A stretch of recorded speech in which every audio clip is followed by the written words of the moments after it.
Okay, and welcome back to Joe BRC, and we are carrying on with the UDR build.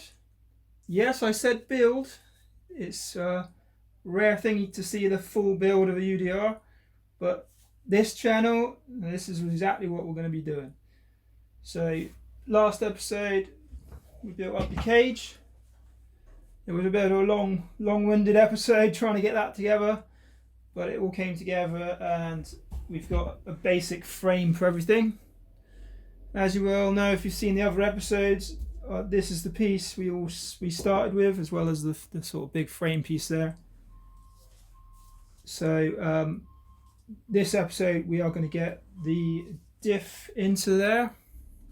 This is basically a diff that I acquired off a old vehicle.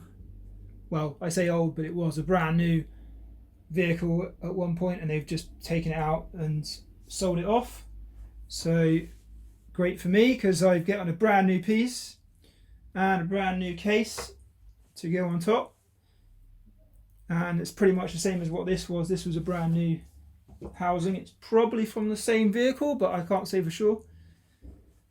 But we're going to chuck this in. I've got some generic red Teflon grease. I would tell you the brand, but then I would probably get in trouble for it. So it's just a generic sort of Teflon grease. It should be fine in this. I mean, there is probably a certain grease you're meant to use, but this is a good gear grease. So these are gears. Job done. Right, so you basically, I'm basically just going to chuck a load of this. I'm just using a little screwdriver and chuck it straight on the gears and work it around, stuffing it in there, and just get as much as I can on the gears. It's probably a proper way to do this as well, but this is the way I'm doing it. I'm sure there'll be people screaming at me like, no, you can't be doing it that way. But this is gears. This is how I've done it with, I do a lot of bike mechanics, and this is how I've done it with gears on that. So this is the way it's getting done. I'm pretty sure as long as there's enough grease on them, it's all good. And I imagine that, I'm pretty sure this goes in that way, like that. Stuff some when it's in there, down the sides and bearings. Go, and then you've got your little piece that goes in as well. So we'll just coat that a little bit. I'm sure this was going to pick up quite a bit off the big one anyway, but we'll just lightly put a bit on there. Maybe chuck some in the middle. There we go. And then this is going to be awkward because I've got to line the bearings up like so. Oh, right, and then the case on top like that, and that should work its way nicely in there, and that feels pretty good. Surprise, surprise, all the screws for this are 1 Allen key again, but it goes up a size from the cage. The cage was a small size, and now it's gone up a size to this size.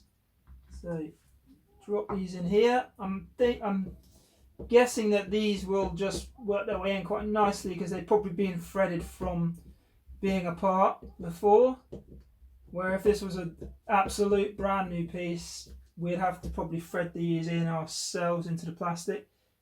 Because this has been apart from a vehicle, they've probably already been threaded in nicely.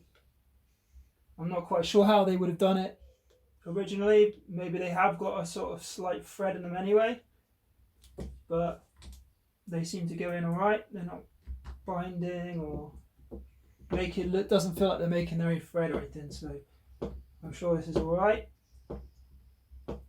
It's going to be a bit tricky when it comes to the bigger, there's 2 bigger screws. They're probably going to go straight into the grease that I've left there and make a right mess. And I'm hoping this is the last time I have to put this in. I don't have to take this out to put something else on.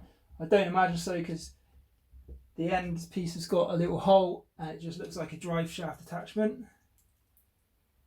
So just putting everything in roughly tight, and then I'll just opposite tighten them as you would do any casing on an engine or anything like that.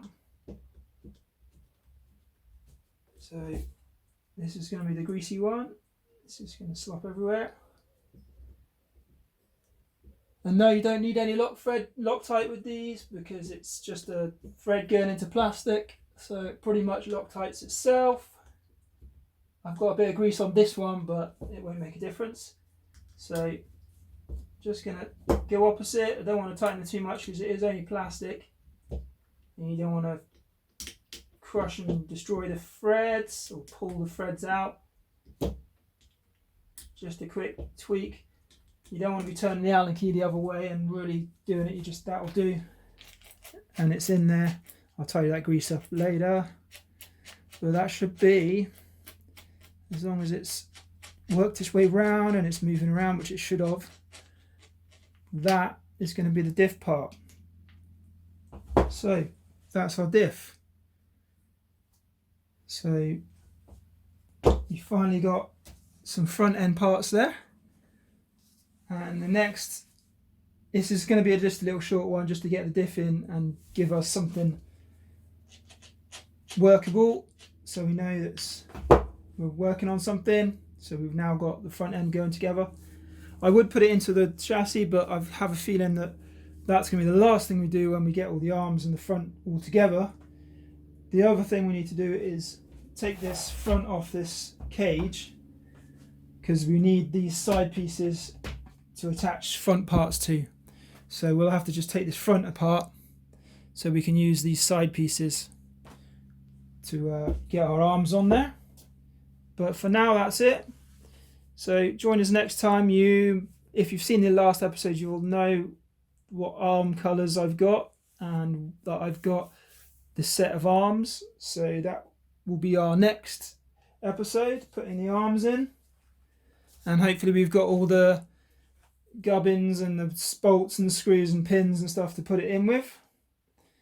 Otherwise this episode may be